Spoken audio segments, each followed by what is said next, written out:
দিয়েছি তোমার না না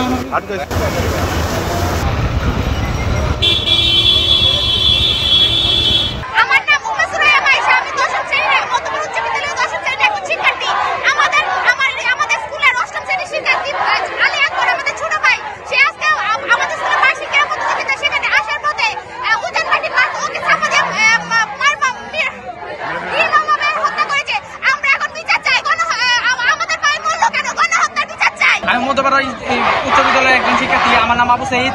আমাদের প্রিয় ছাত্র ভাই মধ্যপাড়া স্কুলে অধ্যয়নরত একজন শিক্ষার্থী অষ্টম শ্রেণীর আলী আকবর এবং তার ছোট ভাই ষষ্ঠ শ্রেণীর জুনায়েদ এই স্কুলের ক্রীড়া অনুষ্ঠান চলাকালীন সময়ে স্কুলের ক্রীড়া অনুষ্ঠানে উপস্থিত হওয়ার সময়ে উদ্যানবাটির বাসের চক্রে সে অ্যাক্সিডেন্ট করে আহত হয়, মানে নিহত হয়েছে। তার হত্যার আমরা বিচার চাই।